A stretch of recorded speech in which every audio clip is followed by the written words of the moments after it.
Olá pessoal, tudo bem? Então, vamos avançar mais um pouco no livro de Hebreus hoje, com o capítulo 11, ok?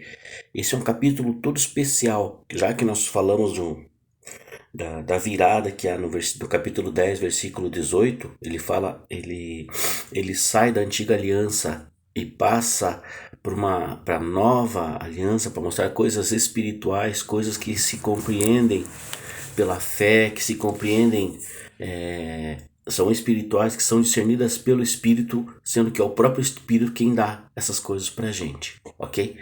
Então, no capítulo 11, ele vai dar uns exemplos do passado, na antiguidade, na antiga aliança, no Antigo Testamento, que ele vai falar a respeito da fé que essas pessoas tinham no que? Naquela palavra que nós lemos no 35:10, que ele fala que não rejeites, pois, a vossa confiança, que tem grande e avultado galardão. Esse avultado eu falei como um grande vulto, né? Avultado é uma coisa muito grande, é uma coisa que a gente não tem como medir, certo? Então, esse avultado galardão, ok? E ele fala no 38 que o justo, né? O ensinador do livro de Hebreus aqui fala: o justo viverá pela fé, e se ele recuar, a minha alma não tem prazer nele. Isso é o Senhor falando, certo? Minha alma não vai se comprazer naquele que não vive pela fé, certo? Então, fé, ele vai ensinar que fé, logo no comecinho aqui, é um fundamento, é um firme fundamento, o principal fundamento que sustentou toda a antiga aliança, numa esperança que era Jesus Cristo. Eles veem em Jesus Cristo, ok? Então já dei um resumão para vocês daí do capítulo 11. Vamos ver. Versículo 1, capítulo 11.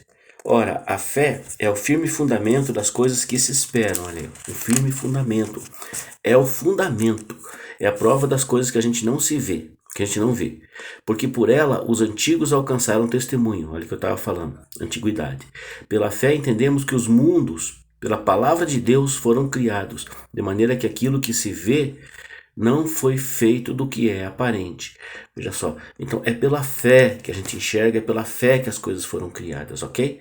Pela fé vai falar de Abel, o justo, né? Abel, o primeiro justo, o justo que, o primeiro mártir, né? Digamos assim, né? Mártir é bom, né? Mártir foi no Novo Testamento, o primeiro mártir da igreja, mas aqui foi martirizado porque ele teve uma fé, né? Uma coisa que ninguém entendia naquela época, muito menos o irmão dele.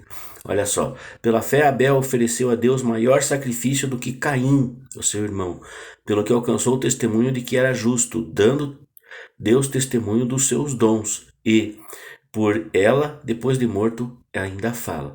O que é dando testemunho dos seus dons, né? Primeiro ele fala aqui, Abel ofereceu a Deus maior sacrifício do que Caim, pela fé, porque é interessante isso aí, porque parece que a gente fica meio por que será que Caim matou Abel por inveja? Inveja do quê, né? Por quê? Porque o Abel tinha uma fé diferente de Caim. Ele fez aquilo por fé, ele ofereceu por fé. Caim ofereceu porque o irmão ofereceu. Vocês estão entendendo? E o que aconteceu? E alcançou o maior testemunho do que era justo, dando Deus testemunho dos seus dons, certo? Do que? O que são dons? Dons é aquilo que você oferece para Deus. Então Deus começou a dar testemunho do que Abel fez. E aquilo nos ouvidos do Caim, na inveja do Caim ali, gerou um ódio de morte do irmão, ok? Ele vai falar de Enoque. A Bíblia só fala um versículo de Enoque, né? Pela fé, Enoque foi transladado para não ver a morte e não foi achado, porque Deus o transladara, visto como, antes da sua transladação, alcançou o testemunho de que agradara a Deus. Ele pregava a palavra, ele pregava para aquele povo ainda incrédulo, já naquela época, Enoque pregava. Uma coisa muito, muito séria, muito forte. A antiguidade viveu pela fé esperando uma coisa vindoura, uma coisa que eles não sabiam. Hoje nós sabemos, nós esperamos um Cristo porque ele já veio. E ele foi ao céu, deu esse dom para nós e ele é o rei que vai voltar. Ok? 7. Pela fé Noé, divinamente avisado das coisas que ainda não se viam, temeu e para a salvação de sua família preparou uma arca. Olha que coisa louca. O que a fé invisível, o temor de Noé provocou nele? Ele preparou uma coisa totalmente gigantesca, nova, uma coisa que ninguém acreditava que ele, pela fé, ele fez, né? Pela qual condenou o mundo e foi feito herdeiro da justiça, que é segundo a fé. Pela fé de Noé, a fé que não tinha, condenou o mundo pela fé que ele tinha e os outros não tinham. Deus viu a diferença entre quem tem fé e quem não tem. Deus mostrou ali, olha, pela fé, o meu justo viverá pela fé, e aquele que recuar, a minha alma não tem prazer nele. É isso que aconteceu aqui, ok? Vamos lá. Abraão, 8, sendo chamado, obedeceu, indo para um lugar que havia de receber por herança, e saiu sem saber para onde ia. Habitou na terra da promessa, como em terra alheia, morando em cabanas, como Isaac e Jacó, herdeiros com ele da mesma promessa. Ok? Pela fé. Ele era tido como o pai da fé. Agradou tanto, ele era tão agradável a Deus que é interessante isso. Ele era tão agradável a Deus que Deus não resistia muito tempo sem vê-lo. Deus vinha sempre falar com Abraão. Ele vinha na forma de anjo, ele vinha na forma de homem, ele vinha na forma de sarça. De sarça não, ele vinha na forma do cordeiro preso no galho, né? Pelo chifre, naquela galhada, naquela ramagem lá. Veja como Deus se agradava, e Deus se agrada da fé. Ele se agrada da minha fé como ele se agrada da fé de Abraão. Ok, pessoal? Ó, pela fé, Sara recebeu a virtude para conceber, dar à luz, né? Ter filhos fora da idade, para quê?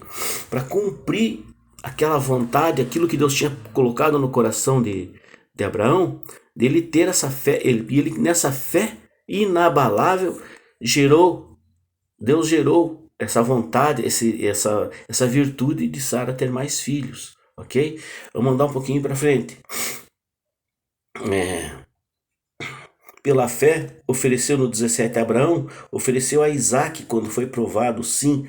Aquele que receber as promessas ofereceu o seu unigênito, sendo-lhe dito, em Isaac será chamada a tua descendência. Considerou que Deus era poderoso para até dos mortos ressuscitar. E isso aqui é muito jóia. Olha só, Abraão, ele ofereceu Isaac, certo? O que era Isaac? Isaac era o cumprimento, era a promessa que ia ser cumprida em Isaac. Não ia ser, a promessa ia ser cumprida em Isaac. Olha que joia. E o que aconteceu? Deus pediu aquela promessa. Deus pediu aquilo que era material, que era a confirmação, certo? Da fé, materializada na fé de Abraão ali, o filho dele, o filho legítimo dele, ok? Deus pediu, e Abraão, olha que fé louca, ele entregou a própria fé, a próprio resultado da fé que ele tinha, ele estava entregando para Deus, sacrificando naquele momento. E Deus fala assim, ó, em Isaac, né? E a fé dele não era uma fé burra, ele sabia que Deus tinha dito, em Isaac será chamada a tua descendência. Então, ele creu que até dos mortos podia ressuscitar. Isso aqui é uma cristofania, um tipo de Cristo foi Isaac naquele momento, entendeu?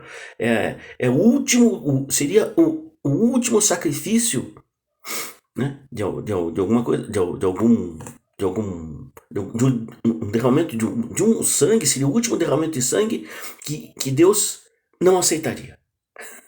Deus não aceitou esse último sacrifício, porque o último sacrifício é o de Cristo. Isso é muito maravilhoso, ok?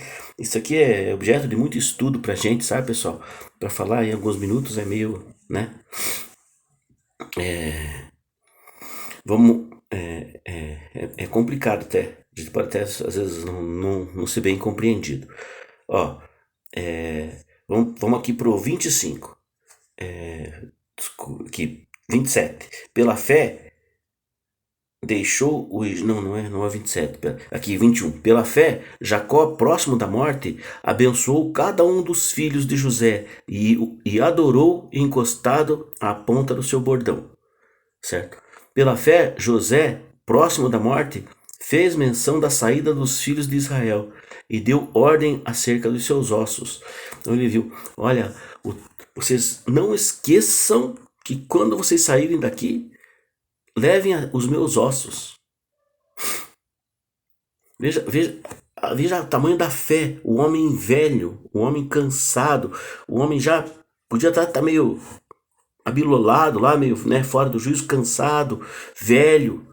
O que aconteceu que ele falou? Depois ele vê a prosperidade do povo dele, ele viu o que Deus fez através da vida dele, o que Deus fez com o faraó, ele viu todas essas coisas. E o que acontece, né? Ele colocou ele na posição abaixo do faraó, ele era o homem mais poderoso do Egito. No final ele fala assim, olha, quando nós formos sair daqui, esse lugar não é nosso, nós somos estrangeiros aqui, tá? Não esqueçam de levar os meus ossos. Quer dizer, eu vou morrer, mas os meus ossos estão na responsabilidade de vocês levarem embora. Então, isso é fé, certo?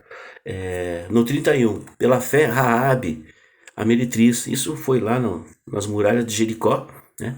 Não pereceu com os incrédulos, pela fé ela não pereceu, porque ela creu, ela recebeu os espiões, os espias em paz, certo? E fala de Gideão, Baraque, Sansão, Jefté, Davi, Samuel. Davi escrevia salmos de adoração a Deus. Davi falava, ele tem um salmo que está escrito no capítulo 9, que ele fala assim, disse o Senhor ao meu Senhor, assenta-te à minha direita, até que eu ponha os teus inimigos por escabelo dos teus pés. Cristo falou isso, de Cristo estava escrito isso, e Davi, em coisas maravilhosas, Davi era um homem de fé e de oração, ele consultava os profetas, consultava o sacerdote, ele honrava a liderança da igreja. Isso é fé. Um meio de você mostrar a tua fé é você honrar a tua liderança. Amém, querido?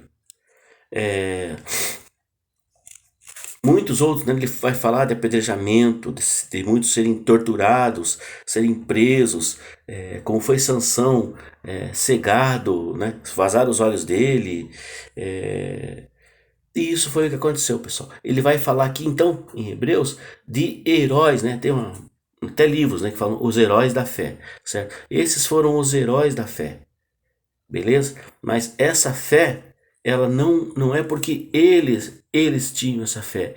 O Espírito Santo vinha sobre determinadas pessoas naquele momento e dava e punha essa fé no coração. Amém? Então, eles foram demonstrando, eles foram aparecendo, foram avivando aquele tempo antigo com uma esperança nova, com fé. Amém? Filhos, que Deus abençoe a todos e que nós possamos estar meditando no capítulo 12 na próxima semana, amém? E vamos ler o capítulo 12 e teremos o capítulo 13, talvez façamos os dois. Eu gostaria que você lesse e meditasse no 12 e no 13, ok? Vamos ver se vai dar tempo daí da gente poder já encerrar o livro e partir para um novo estudo, amém? Deus te abençoe, tchau.